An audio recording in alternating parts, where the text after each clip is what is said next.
The man your ass put together. Get him. Oh, green Jimmy the cricket suit wearing ass motherfucker. Get him. Oh, short Colin Powell haircut having ass motherfucker. Get him. Little Angela Davis mustache wearing ass motherfucker. Get him. Little Richard Pryor shortcut fade having around the side wearing motherfucker. Little Sammy Davis Award Jr. Afro haircut having ass motherfucker. Get him. Dynamite Disco Danny devastating. Get him. Yo, what up, what up, what up, what up, what up, what up? Y'all seen the video. Y'all see these beautiful faces. You know what time it is, man. It's the Let's Get Canceled podcast. I'm your boy, Big Tech Dog, your favorite friendly, lovable loudmouth. And I'm your boy, Tommy with an H. I'm the voice of the people. I speak for y'all. Hey, yo, cousin. What up, cousin? You ready? Oh, I'm ready. Let's get canceled. Yes, sir. All right, so listen, man.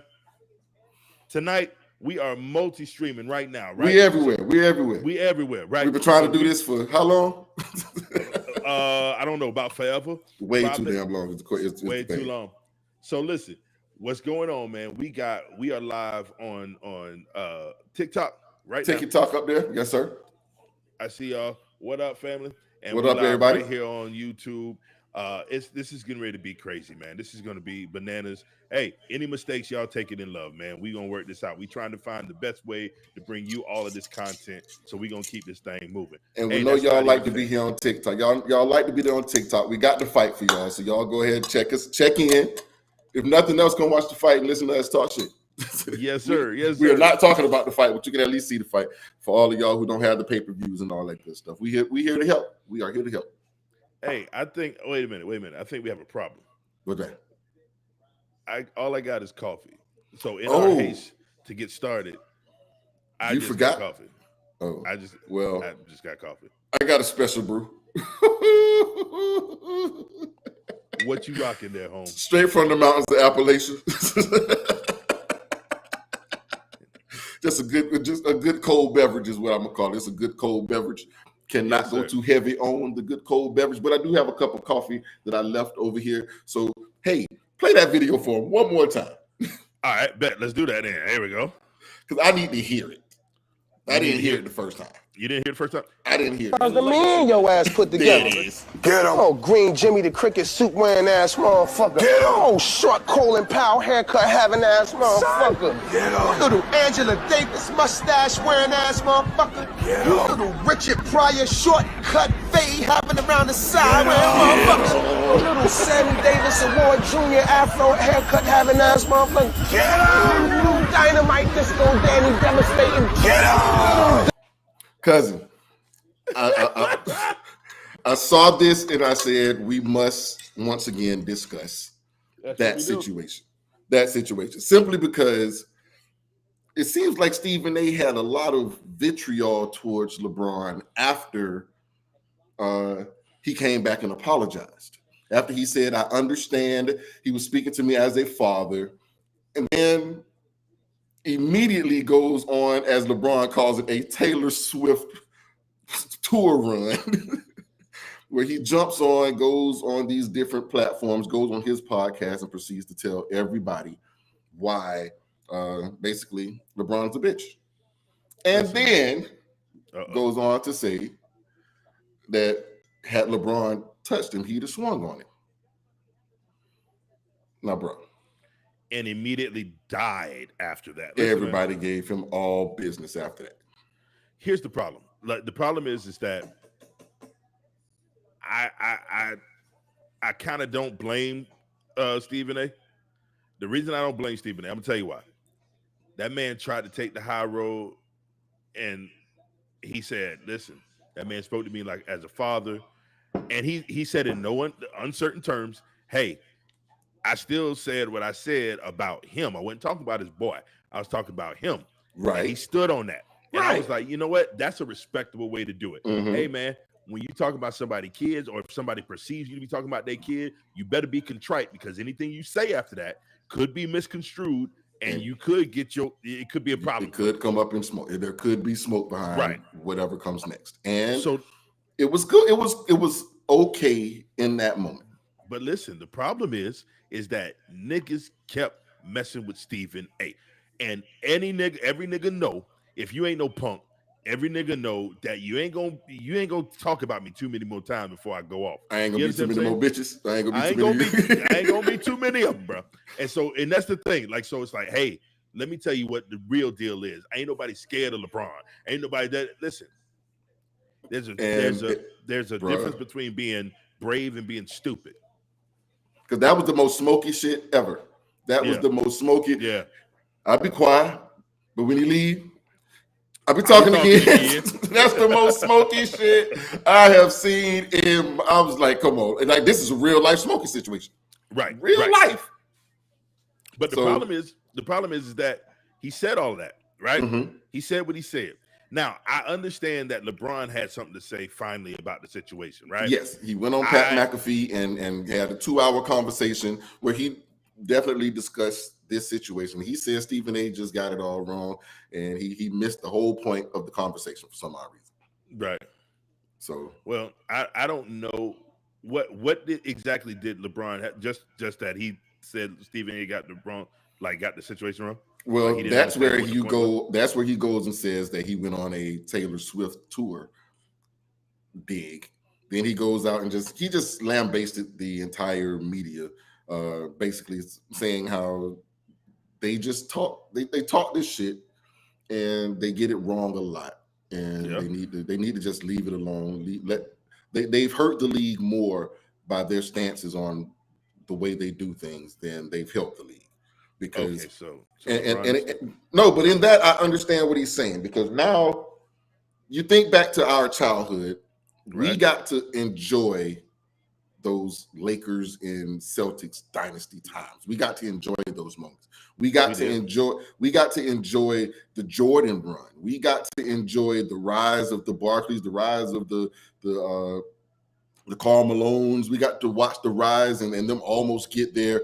We got to live in those moments without looking backwards. As soon as LeBron came into the league, there was this, he's not Jordan. And since 2003, 2004, we have constantly just been looking backwards. We're no longer looking at what he's doing today. We're just looking backwards at what he's not. And that's hurting the league today, because we don't get to nobody respects and appreciates what LeBron is doing right now the way that they should. No one is appreciating 21 years in this league and being a dominant force and being who he has been. Nobody's appreciating that now. What it is every time you bring up LeBron James's name, you are looking backwards to Michael Jordan. When Michael Jordan was in his run, you're not thinking about who came before him. Nobody was talking about Kareem. Nobody was talking about Dr. J. They let you revel in the moment that you had with Jordan and those and his peers. And now every time you speak of LeBron James, you speak of who he's not and who he's not as good as and how he's ruined the game. And that's bad for the game. It's not. I don't think it's bad for the game. How is it not bad for the game? The reason I say it's not bad for the game is because you got to remember the idea. There's always been commentators and sports analysts, maybe not to this degree, not this many, because I will agree. We've got a whole lot of niggas talking smack about everybody can get in front of a camera and talk junk about exactly. I.e. right here. You understand what I'm saying? But the problem is that get over it. People talked about Jordan. People talked about people. They talked about Jordan. What did they talk about Jordan? What did they say about Jordan? Oh, it was plenty of people, but they were former players and stuff talked about Jordan. Here's the issue: you fix your hat. You fixing your hat? I'm trying to get my hat together, man, because I'm trying not to throw it at this camera. I'm trying not to throw it at you for telling lies. Let me finish.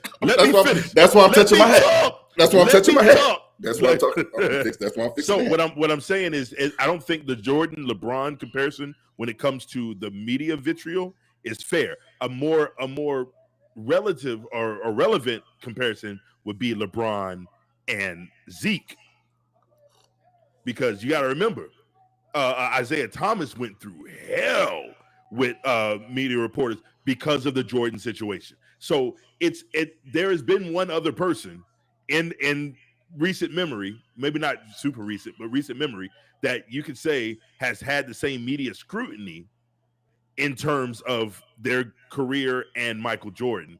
And the closest thing to that would be Isaiah Thomas. Because you got to remember, think about it now. Think about it.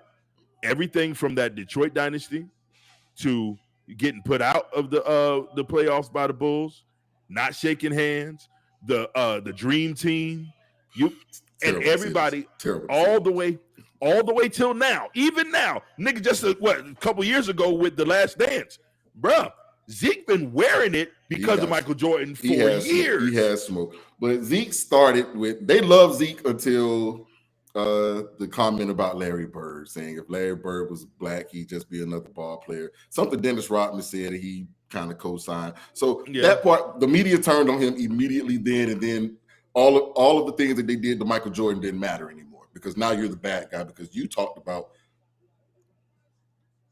the white guy. I don't think any of this had to do with Jordan. I think had he not said what he said about Larry Bird, I think the whole Jordan situation would have been way different. The league probably would have been. I don't think so. I don't think the league would have been on. I think the league would have been a little bit more behind what the bad boy Pistons were doing, but they didn't like it anymore. They would have never. They were never going. Them white boys were never going to be behind the bad boys.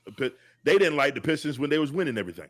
Like, let's be real. Like they kept losing that was the thing. They kept losing to Larry Bird. So the Pistons were okay. They were the lovable losers. And then you said something about Larry Bird and started winning. You talked about Larry Bird. He went to the finals and lost. And then the next year you go to the finals and you lose, and then you win, and then you win, and then you're out of there. So I think it would have been a much better story for those Pistons had they not mentioned Larry Bird. I think the league would have been a little bit more behind them because, again, they were the lovable losers when they were losing to Larry. But as soon as you start to poke at Larry, now you're the bad boys. Now you're the bad boy. Well, we got the producer in the building. Producer's in the building here today. He's here with me. He's in here with me today. He helped me get set up. He's helping with to make sure TikTok is rocking. Make sure we're still up and running. Hey, hold on. Let's explain something because there's an elephant in the room. So y'all know this is the last Saturday of the month, right? And we are not in the same place. We are religiously. We try to be together. In this last month, I believe we did a look back. Yes, you know what I'm saying. Yeah.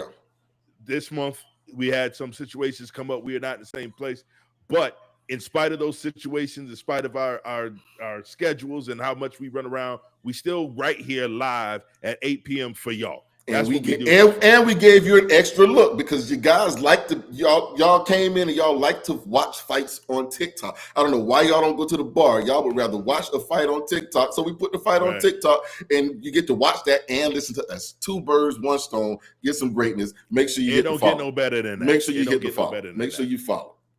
And so what we doing, we trying to make sure we keep this thing pumping, keep this thing moving. Make sure that you remember that we are on all of your audio platforms for podcasts, all right? Everywhere. Wherever you get to see or listen to your podcast, we are there. So please listen to us, follow us on whichever platform is most convenient for you. Make sure you share it with some friends, man. Encourage somebody else to catch this stuff, man. We trying to drop jewels for y'all, and we're going to keep that thing moving, all right? And we are going to try to be on TikTok for every one of our lives moving forward. We're going to try to be a little more active on TikTok. I wish I was closer to my phone so I could actually see who's jumping into the chats and all that good stuff so I can shout y'all out. But we do appreciate y'all being in here. Hey, what do you got the producer there for? If he can't look at the TikTok and see, what is he doing? I need him to type it in. I don't know what he can see on his phone. I don't know what he can see on his. I don't want him to put his face in front of the phone. Oh, so you got TikTok on your phone? Let me see you. Do some right quick. Okay, let's see who in here. All right, it's just us right now. All right. Hey, I think the producer got said, a gift badge. Is UFC? Everyone good with UFC? It's a UFC match, not a boxing match. My bad. Or should we? No. I want the bare knuckle. He said, should we go BKFC or stay with UFC? I say BKFC because bare knuckles. Shout out to Jim Ayler's, the bare knuckle beast. Salute, big homie. Anyway, but all right. So listen, man. A lot of things happened over this past week, bro. Ooh, boy. And, yes, they did. One of them was super interesting. Matter of fact, we're gonna get into that one in a second. All right. Let's talk about a couple of other little hits here. Mm-hmm. Deion Sanders, man. Happy? The Deion Sanders has signed an extension. Yeah, he got it. Well, not extension, a new contract, and so Well deserved. A reported $54 million contract through the year 2029. Well that's deserved. in the middle of NFL rumors. So it looks like Deion is going to stay there, and I was really interested to see this. Is Deion going to stick around when his sons are gone? Mm-hmm. And it looks like, based on this contract, Right. Deion's planning to stay right where he at. What you think?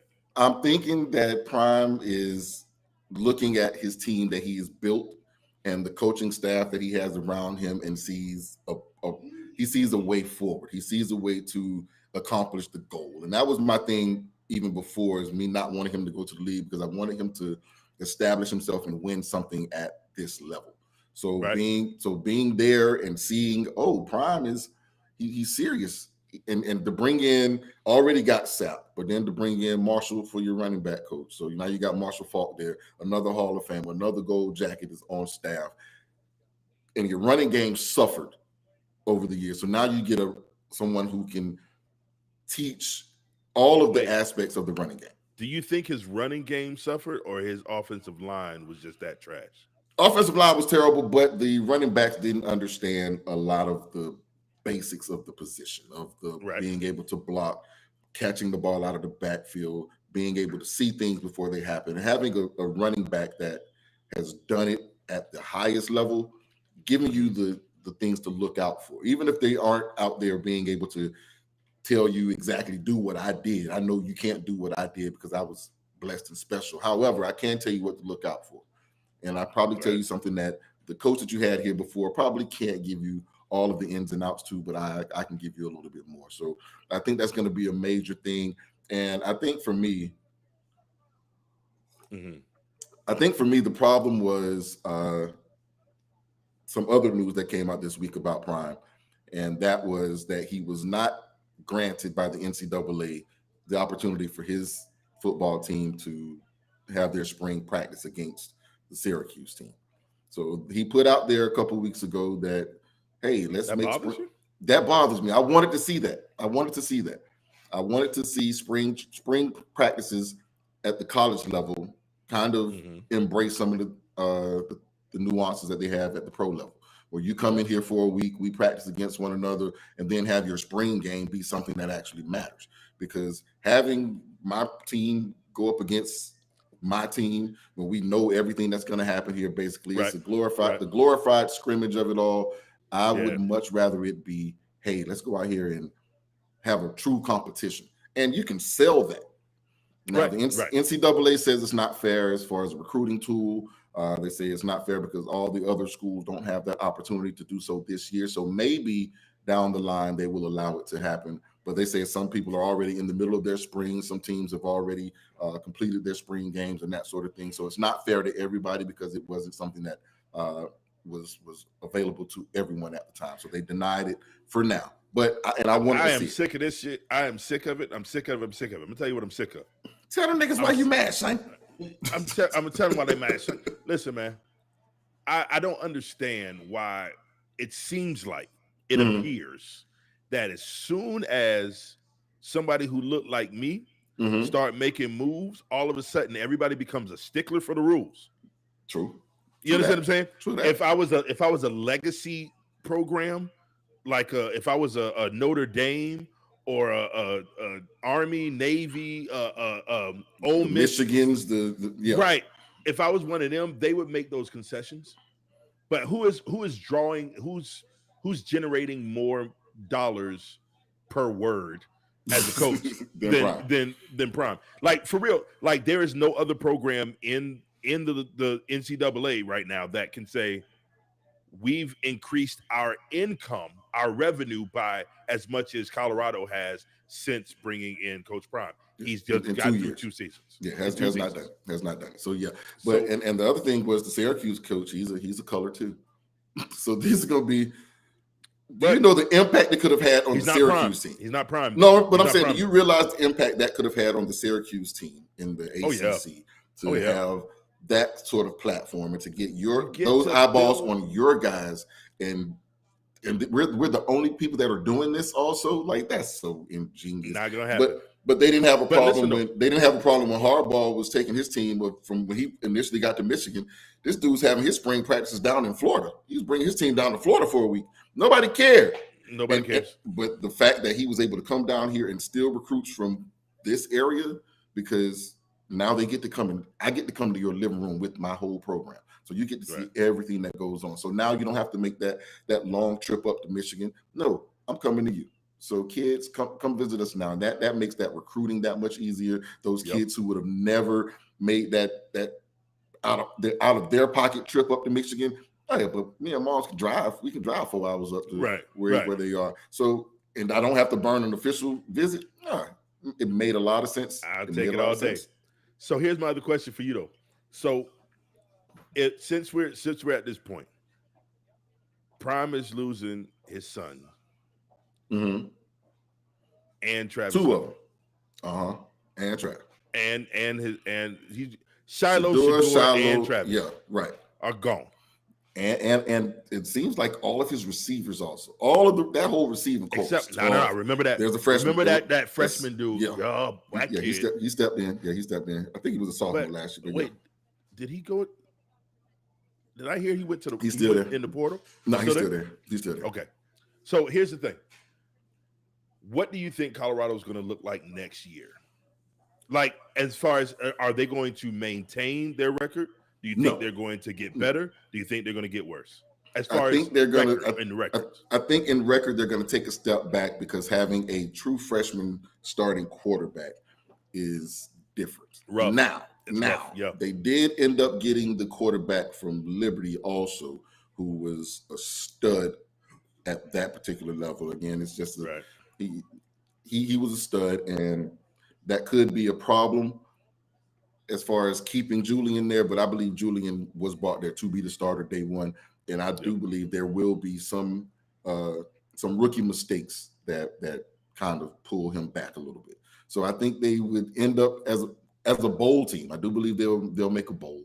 So 6 games is where I am now. I don't think it's going to be like last year. I expected that 2-game jump, and they ended up making a 4-game jump. So this year I'm expecting a 2-game decrease. Hopefully it doesn't go more than that, because again, I do expect the offensive line to be better. I do expect the defense to be better. I don't expect certain aspects of those position groups to be better. I don't expect the cornerback to be better. But Prime did say he had another 2-way player that he was ready to unleash. He said he was there last year. This is the problem. You lose Travis. They lose something in losing Travis and Shador. You know what you lose? You lose the intimidation factor. Because now the biggest threat of Colorado, as far as everybody knows, is their loudmouth coach. Mm-hmm. That's it. You understand what I'm saying? At least last season and the season before, the loudmouth coach had a gunner under center, and he had a gunner on both sides of the ball as a receiver and a back. So it's a different mindset with players, or when teams are going in to face them. Now, what I do know about Prime, if they were garbage, we would have heard it from Prime. Prime would have told us that they weren't up to par. That I was going to say, like, he does not pull the punches, and when he says we're ready, I believe him. And the other thing is, when you say that fear factor, I don't know if it's. I think it's kind of like that first year when he initially got there. Of, we don't know what it's going to be. We know who these guys are, but we don't know what they're going to be.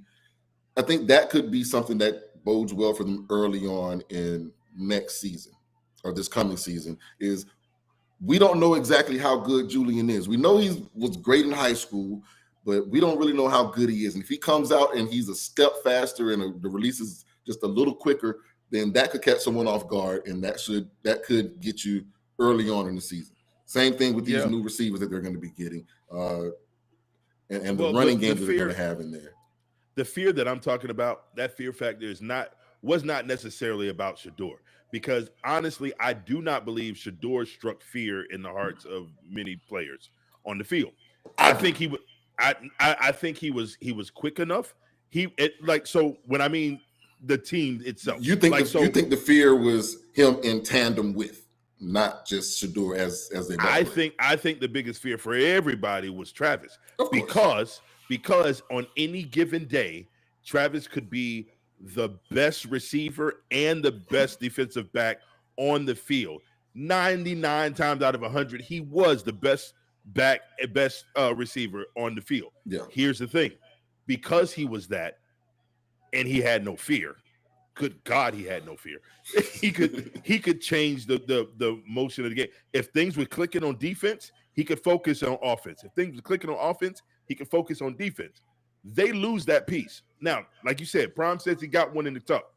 We're going to see. But I don't think anybody is fearing what Prime is saying until they see it on the field. Right. And they saw Travis. They had no choice but to know that this guy, I can't throw that way a lot. And you saw what happened when you did throw that way. He would bait you. That Central Florida game, that interception that he had where he allowed his player to go behind him. He sits back, and the quarterback decides, I'm going to check down. How do you pick off a check down? Bruh, you turn on the afterburners and watch that joint go. It's the smart, simple, safe play. I'm going to put it in the flats. And this guy comes from there. That kid was special, and I don't understand anyone who you got to remember, says he didn't deserve a Heisman. Listen to what I'm saying. You got to remember, in a play like that, if you connect, if that's a completion, and you just beat the best back in the league. You just beat according to the league, the NCAA. You just beat the number one football player in the whole conference. You know what I'm saying? So it's like it is what it is. So that's why chance. So you take them chances. You take them chances because if you win it, then you're the greatest. If you lose it, it was Travis Hunter. Of course. You know what I'm saying? It's a win-win situation. Right. It's a no-lose situation.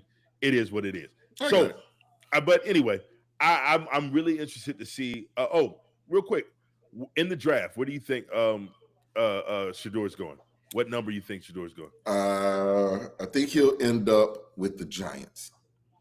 Oh, with the Giants? Yeah, I think he'll Giants got number 4, 5. I don't know the number. What number will the Giants hit? Let me see. Yeah, find out. I'm not sure where the Giants are in the draft, but I've seen that come up.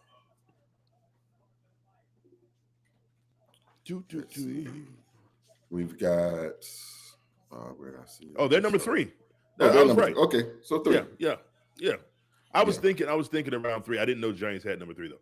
Yeah, me. Held up the 3. So yeah, I saw you put the 3 up, but I'm not sure. Okay, so y'all know I didn't just look it up and then say, okay, I watched it. No, I watched it. Yeah, but I'm thinking he'll go to the Giants there at the number 3 spot. They did get Jameis. They did get Russell. I meant just to recently. talk to you about that. I'm really mad that I didn't text you about that when I saw that. Jameis, this is your boy. This is your that's my Noel guy. Yes, sir. Crab leg Jameis he is always a forever my Noel. Yes, indeed. And he is gonna but the thing is, he will be a great mentor for any player. That boy is pure entertainment. Him in New York, that boy gonna make him some money. He's about to make him a whole lot of money. And as soon as he retires, he's going into somebody's booth. I don't think he's going in the booth. I don't think he's going in the booth. I think he's going to be on somebody's, hey, let's travel around and let's go. Where's Jameis now? Like, he's going to be that kid. He's going to be on somebody's somebody's television. Bro, his charisma. Somebody's pregame, bro. Somebody's pregame right there. Or somebody's sideline reporter. I'm saying ESPN needs to go ahead and start a nighttime talk show, kind of like a Tonight Show or something like that, somewhere surrounded entertainment. Jameis Winston can host that joint, bro. I'd watch it, and if I wasn't watching it, I'd make sure I watch it on demand, nigga. It's like that, bro. He's got something there, but I think he's gonna be him and Russell Wilson are gonna be able to teach Shador something, take him under their wing. Russell's got a 1-year deal, I believe. He's still making $20 million, so they'll bring him in, and we'll let Shador go. If Shador is good, hey. He goes in and plays, and if he doesn't play well, you can always bring in Russell or Jameis. But again, I think this is going to be more of a build a pro program as opposed to. You've got a perfect. You're absolutely. I think you're absolutely right. Like I didn't even think about it in that way until right this second, where it's like, you know what? No, I'm going to get two really experienced dudes, one of which came out of college under a whole lot of scrutiny, had Right. some missteps, and had lived with a camera in his face and doing all this, and then one who married a high profile celebrity and won a had Super to Bowl. have his own personal life on Front Street and won a Super Bowl. They are about to create a monster. Yeah. I didn't even think about that. And then the mechanics of what's his name? Sierra Russell? man. Russell, yeah. The mechanic, his discipline, yeah, and his mechanics, can do nothing but help Shedeur, bro. Yeah, like, that's gonna be ridiculous. It's gonna be build a pro. And the thing about Jameis is through all of his on-field, I throw interceptions. You put him on the board though. This kid knows the game of football. And that's what blew everyone away in the pre-draft was when he got with John Gruden. Gruden calls out a play. He was like, "Now you have to say it back, write it on the board, tell me where everything is." This kid was able to do everything right off the bat. So it kind of you got that kind of brain next to the talent that is Russell. I think just pouring that into a rookie quarterback, it's build to go. It's a build to go program, and he still gets to talk to Tom Brady whenever he wants to. Right, but here's what scares me. The one thing that I question about Shedeur is he's coming out with his dad. When his dad came out of school, he was a bona fide superstar. He was a stud, and he talked a whole bunch of junk, and he backed it up on the field with numbers. Yeah. Shedeur, if he decides to lean into his dad's persona, I don't see him getting everything he could get out of a Jameis Winston or what's his name? But he is a lot like his father. But the thing about him is he loves, and this is something that Prime loved also. He loves the intricacies of the game. He loves to study the game. He loves to watch the film. Like this kid likes that kind of stuff. So I think it's because if you listen to him talk the game, you will understand that you cannot know that kind of stuff without putting your all into learning this game. So true, but what I'm saying is that there have been those distractions, and I think the NIL deals contribute to it a little bit. And by that, follow my logic. Okay, come on. I'm saying he's good enough. He's good enough to be in the position anywhere in that top 5 that he gets chosen. I think he deserves it, and you could probably make an argument for it to be higher if it's not number 1. You understand what I'm saying? Yeah. But Prime coming out of college and Shedeur coming out of college are two different animals. They are. And two different skill levels. Prime didn't need another cornerback to pour into him for him to elevate. You understand what I'm saying? Right. He came out, so he talked his talk and hit the field and walked that walk. Here's the problem. Shedeur coming out, in my opinion, does need somebody to pour into him. I think that's what the Giants are doing. Because when you said the Giants, and I'm like, oh, that makes sense. That they're building a team. They know good and well they're not going to go long term with them. Russell, you know what I'm saying? Right. You know they're not going to be there. Not going to take me long term. Right. So we're going to pour into. We're going to let y'all create our superstar, and we're going to pay you handsomely for it. And so, but if he does not listen to them, if he goes off with the attitude like I don't need that, I'm me, he's going to have a problem, bro. I don't think that's in him because even with the conversation he has with Tom Brady, he works out with Tom and gets that information. No. You can't use that. How is that different? Because Tom is Tom? Different. Right. Like that's like going into the NBA and saying, well, he's going to listen to this older power forward or this older 2 guard because or the 3 because he gets to talk to Michael Jordan. Hey, bro, that's not the same. Of course he's going to listen to Michael Jordan because he's the greatest of all time. Right. Tom Brady is the greatest. Right, but when I have a Jameis who had the numbers that he has and has the respect that he has within locker rooms, And then I look at Okay. the Russell, a Super Bowl champion who has been in this league and done what he has done. Yeah. I don't care who I am. I'm going to look at them and respect them as ball players because of where they've been and what they've done for this game. There's a difference between respecting them as ball players and listening to them for advice. I can respect you. Yes, I'm going to respect you and look at, and when you tell me, hey, don't do it that way, I'm going to understand and respect you enough to listen because you've been there. Because you've been there. These are people who have been there. Hey, listen, let me tell you about been there.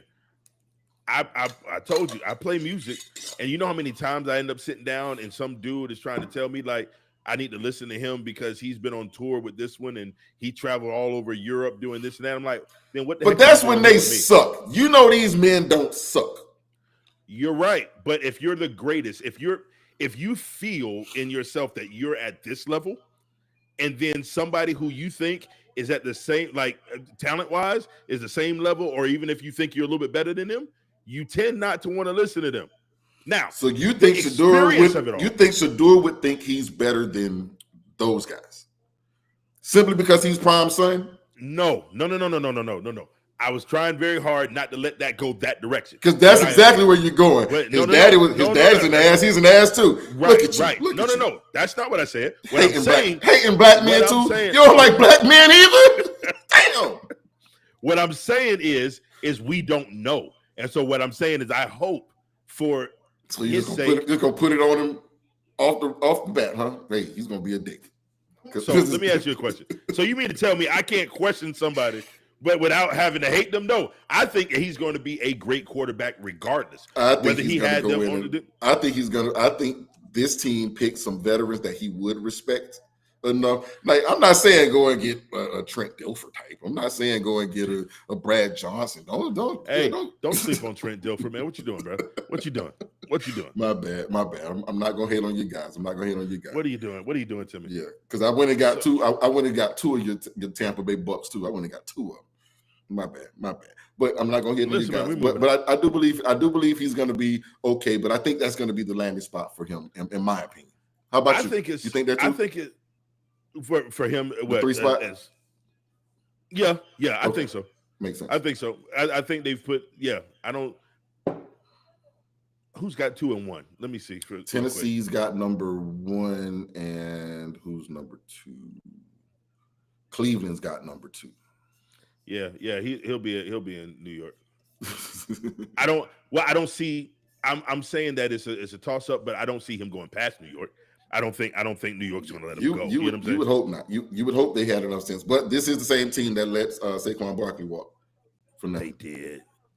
Now I'm gonna tell you like this: if the Giants don't pick him before they call the number 4 pick, GM is fine. I got friends. Hey, I got friends of mine that I got to call immediately. Be like, nigga, what's wrong with y'all team, bro?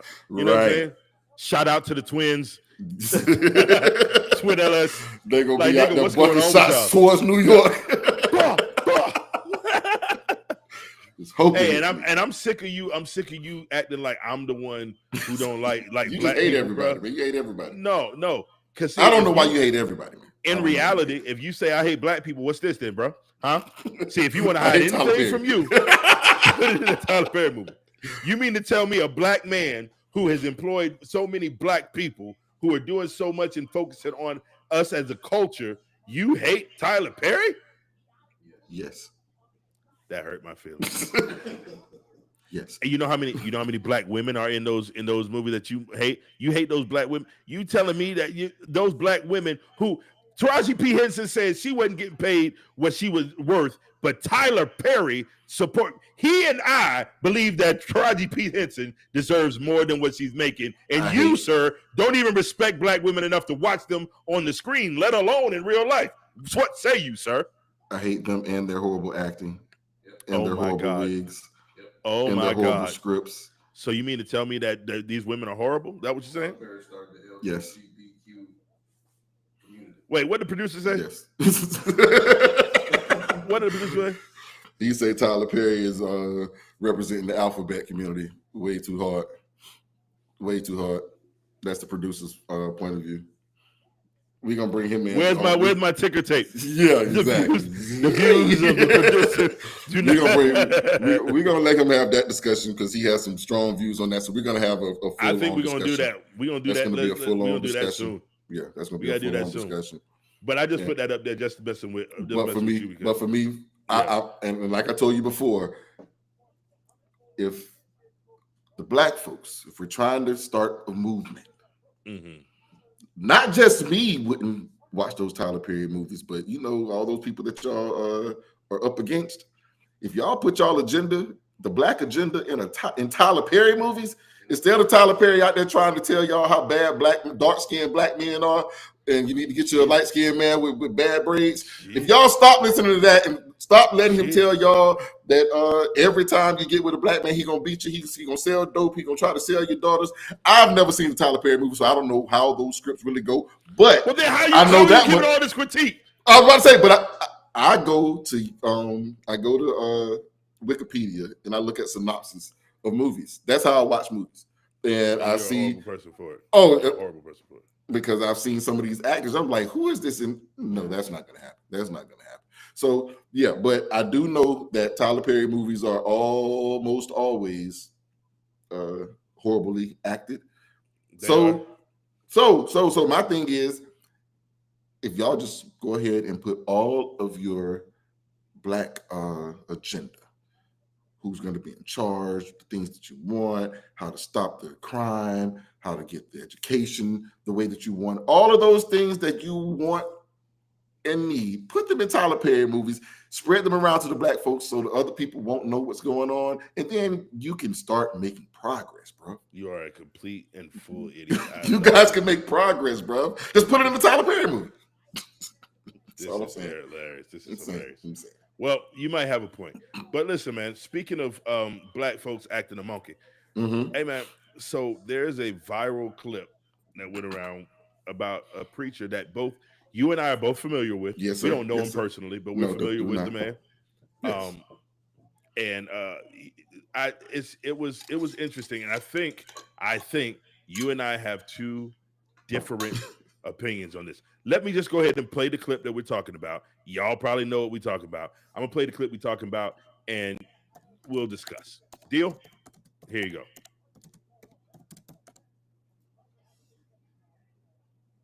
Oh, will it play? Let's make sure it plays. There we go. Lead, and they understand the cost that is involved. There's 1,000 of you. I said close them doors. What? Ushers, close the doors. Close the doors. Close the doors. Close the doors. We all gonna leave together. Y'all ain't going no place but to the restaurant. There's 1,000 of you tonight, and those that are watching, it's 1,000 that's watching online. This is a small seed. If I get 1,000 online to give this, if I get 1,000 in the sanctuary to give this, do that math, sir. $40,000 tonight. Good math. I'm challenging each of you all down here to give a $20 seed. I just think $20 is a lot of money.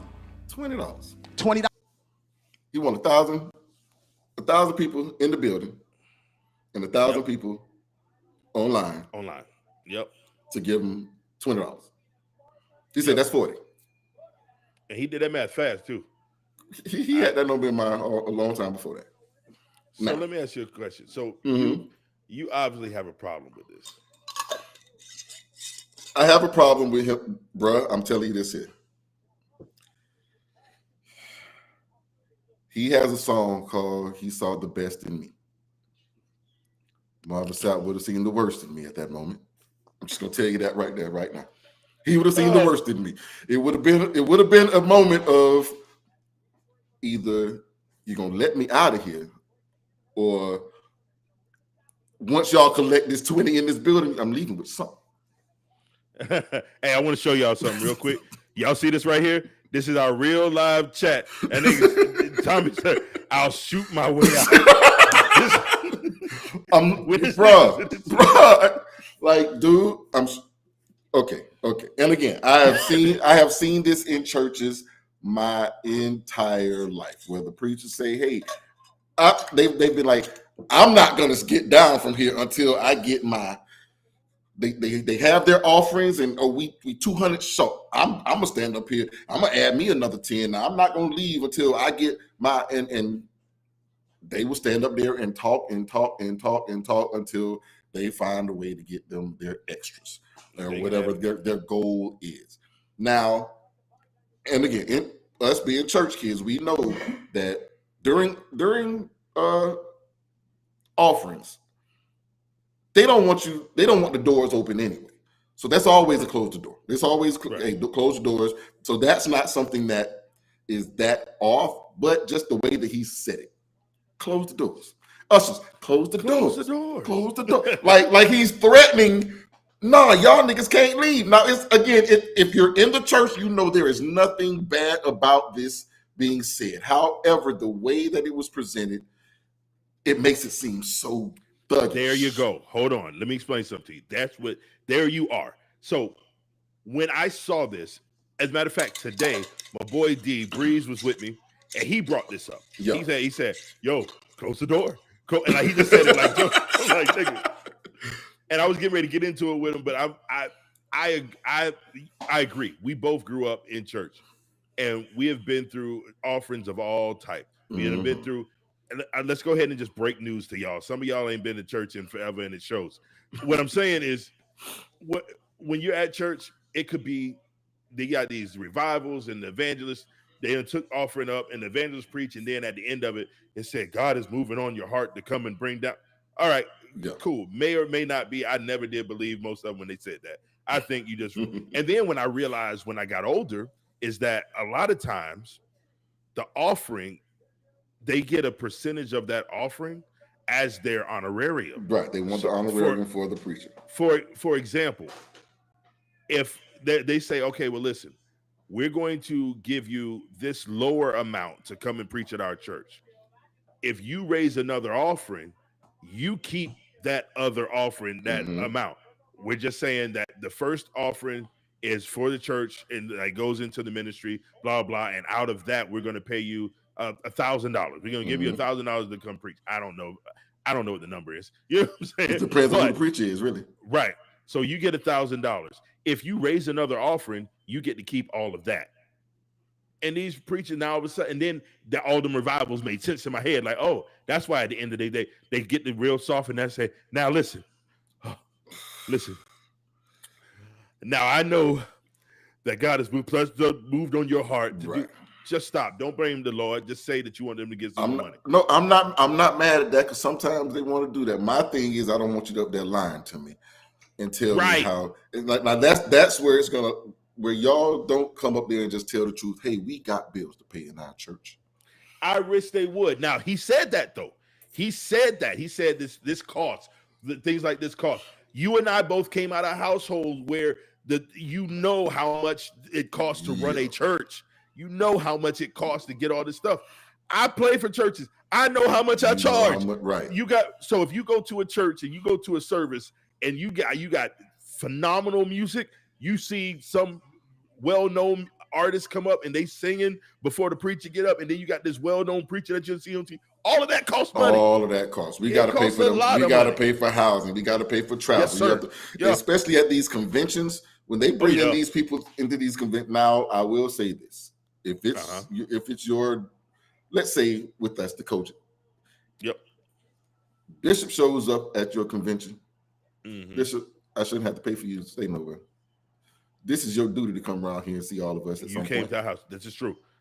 I shouldn't have to pay for you to do that. Now, I understand because, hey, if the president were to come into your city, you're going to do whatever it takes because the bishop is basically the president of your church. He is the Donald Trump of your. And I'm just saying Donald Trump because he's the president right now. Nothing else. People don't kill me. Don't kill me. He's the president right now. So if Donald Trump were to come to your event, he is the president, and you would pay for him to be there. I'm with you with the bishop thing, except for the fact it depends on what he's coming for. For example, listen, we're yours. We belong to you. You know what I'm saying? For all intents and purposes. Yes. So if you owe us, so what you got to come see me at some point. The bishop comes for these conventions, and so like all of you in these 2 jurisdictions, I'm here for my annual visit. Right. Now, if I'm having some special service and I want you outside of your schedule to come, right. then yeah, I'm gonna take care of travel and hotel. Exactly. Or you just tell me what's a number that you need, and then I can see if I can do it. And then I won't take care of nothing. Like you tell me, like if you call me tomorrow and say, hey, I need you to come up to Jacksonville to do this event, you're gonna ask me what is it gonna cost to get you up here? I need to get you. And I tell you, like, all right, well, I need this for travel, and I need to be able to stay here. Don't put me in no days in.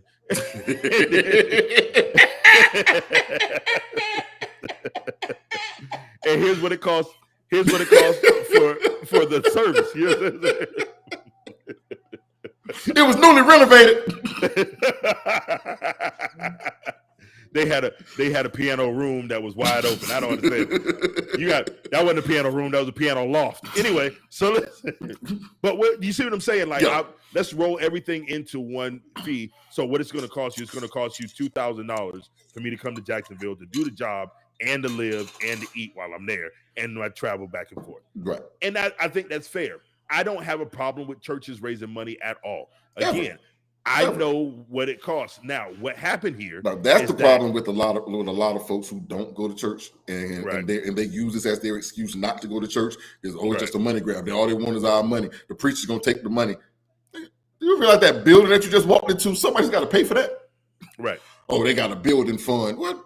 Yes, nigga. You know. You didn't think about that at all when you walk into Chase. When you walk into Walmart, when you walk into Sam's, when you walk into your own home, you don't realize, like, oh, nigga, somebody got to keep these lights on.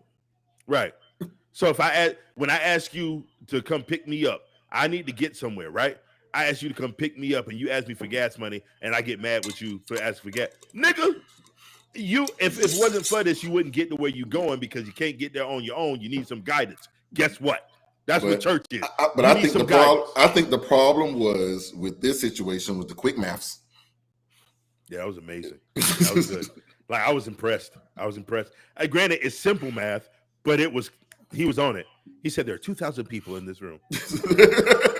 I got 1,000 people here. I need 20. I got 1,000 people. And there's 1,000 online. There's another 1,000 online. That's 40,000. Niggas in the back in the choir stand was like, damn sure is 40,000. It's that man's not hot shit. 2 + 2 is 4 - 1. That's 3 quick maths. Yeah, everyday man's on the block. Smoke trees. That was my shit, but hey, that was my shit. Yeah. That man's not hot was my joke though. But yeah, so I think that was the problem that people are looking at it as it's the number that he put out there, and it's why does he need that much money? And he was saying, do you think that he was just saying off the stage with $40,000 himself is going in his pocket? That's what they were thinking at this huge convention with all these other people on stage, because he told them people on stage also, y'all don't get to pay 20, y'all give 100.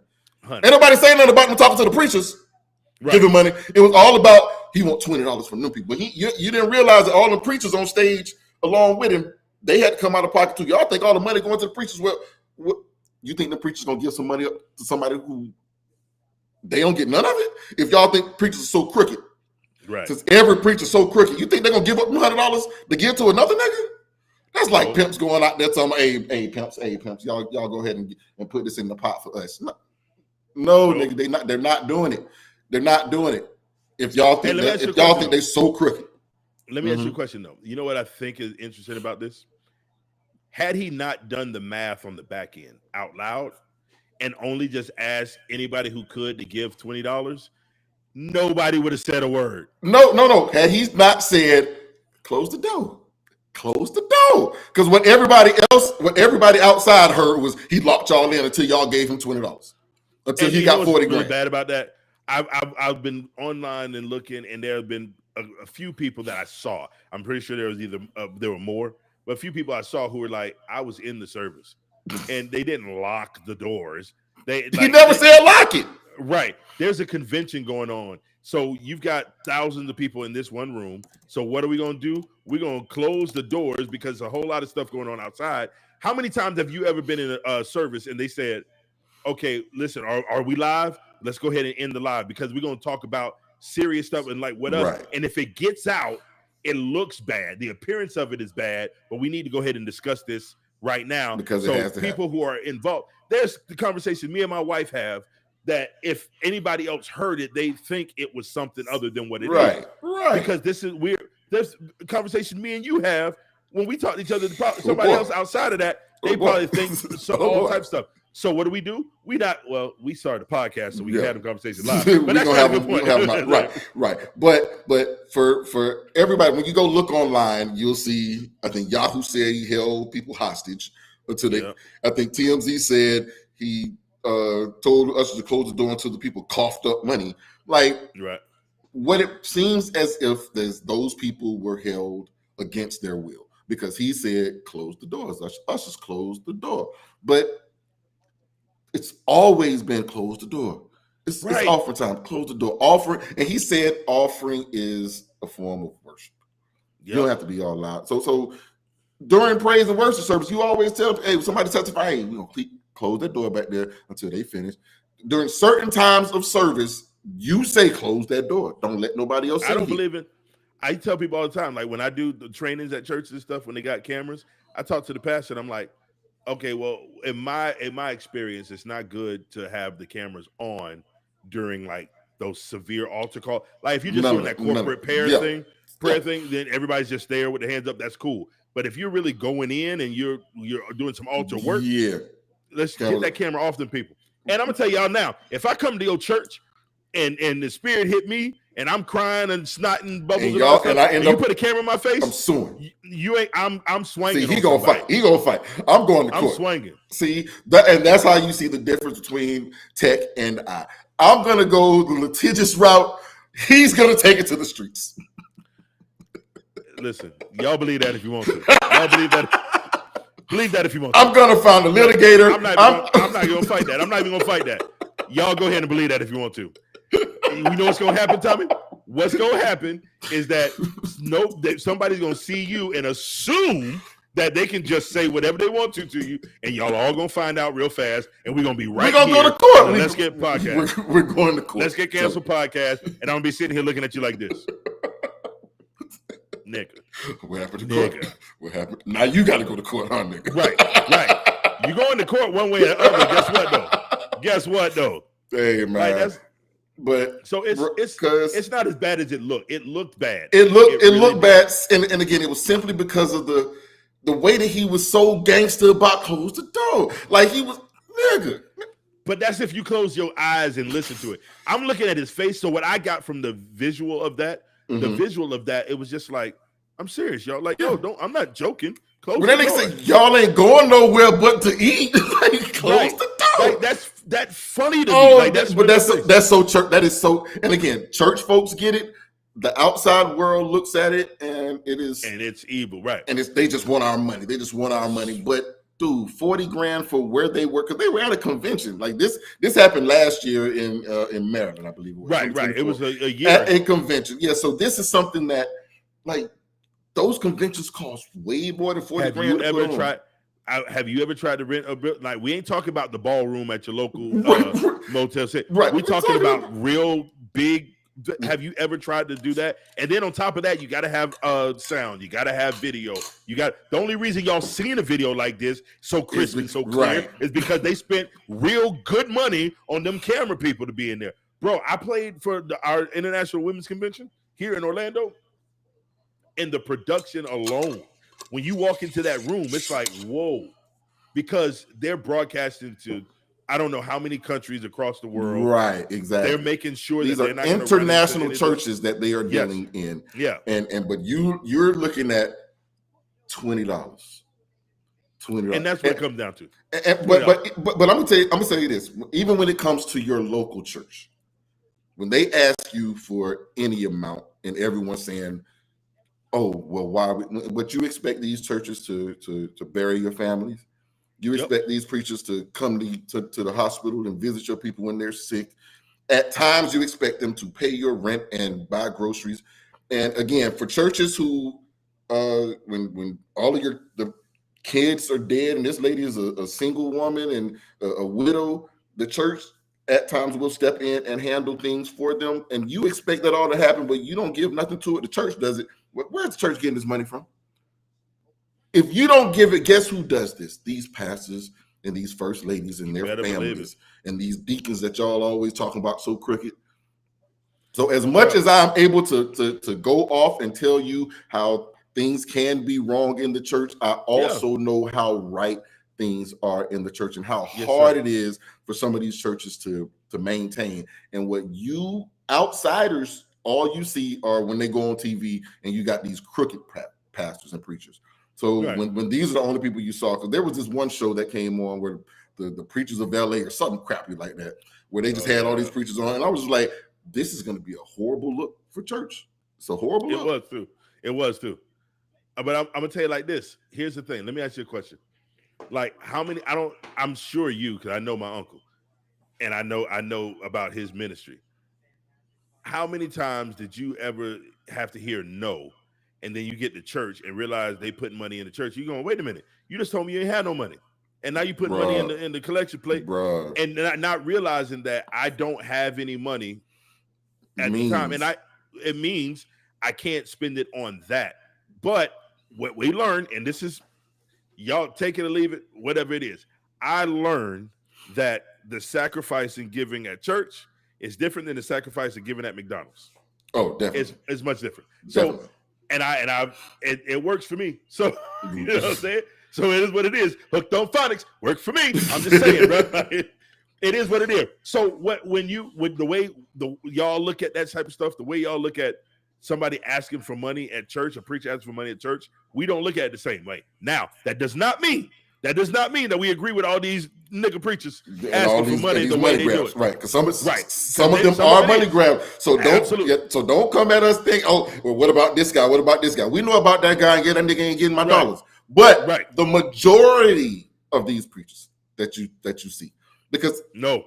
I'm gonna say a majority. I'm gonna say a majority of them. Wait. Majority of churches are not mega churches. No, right. I'm saying no to what you said. You said the majority of these preachers that y'all see. No. The ones on the majority of the ones on TV. I didn't mean that they see on TV. I mean that they see out there doing the work in their personal life. Yeah, doing the work. Okay, I'm with you. The majority of the ones that you see doing the work are actually doing the work. But the ones you see on TV, for the most part, you can take them with a grain of salt. Now, sometimes you might see them at a Diddy party. Sometimes you might see them trying to get a plane. Have you ever been swallowed up? Swallowed. So there are some ones that you will take with a grain of salt, but for the most part, when you see a preacher out there trying to get $1 and you go to his church and you sitting there looking around like, yeah, maybe we should go ahead and help him keep the lights on because he's doing it. Man. When you see him out there with the people, and he's telling these people, hey, come to my church, and nobody shows up, you don't understand how much money these people put into keeping these doors open. Yeah, man. And the money got to come from somewhere. You got to come from somewhere. Give it.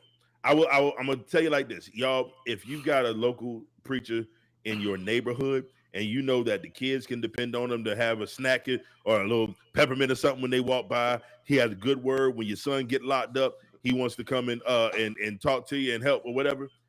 Go support that man. Please, you ain't got. I think you should go to church, but I ain't tell you to go to church until you get ready to go to church. Make sure he can be that church. Make sure the church can be there. Make sure the church can be there. So even if it's just following them on social media and sharing it and sharing the messages. Yeah, like you don't understand how much a message getting out is for these people. Right. And again, you will catch moments like Mr. Sapp, you will catch moments like that. And again, when he says lock them doors, I'm immediately me. He didn't say lock them doors. He said close them doors. When he says close them doors, close the door. And that would have been the moment I got up to start leaving. Because when he says close the doors, ushers close the doors, I was cool with that. When he was like, close the door. That sounded like a threat to me. I would have been out at that moment. That's when I'm like, hold on. But see, I would have got up and walked slow because I want somebody to try and stop me. Like, okay, you know what? I said, because somebody asked me that, I was like, I'm shooting my way out, and they were like, "Why you holding that church anyway?" Excuse us? Excuse me? Have you not seen some of these videos, nigga? Hey! Listen to me. Anybody watching? If you come to church and you see me in there, please know that you are safe because got it on me. It's got on it on me. Hey, It's too close. Too close. no. Look here. This bag is with me all the time. Bro. This little cheap backpack is with me all the time. You think I'm joking? Watch this. Look, no setup time. I'm just gonna reach into this little pocket right here. Wrong side. I'm gonna reach to this pocket right here. Look here. I got an extra mag too. Got it on me. And I want you to know. You see what that number say? What that say? 15 in the clip and 1 in the hole. And with this bag with me at all times, that magazine is right there on the side. All I do is just unzip this little spot right here.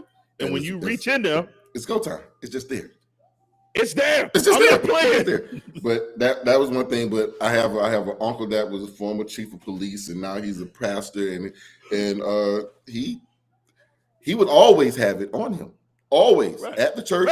Right. And that was a lesson that I learned because again, especially in some of these smaller churches, people come in there and they want to act stupid. So sometimes the preacher needs to be there because sometimes he may be the only man in the house at the time. Bruh, my church is in the hood. Like my church is Right. in the hood. Right. And a lot of churches are. We've had people walk in off the street. Now, and this is when I realized what roles were in the church.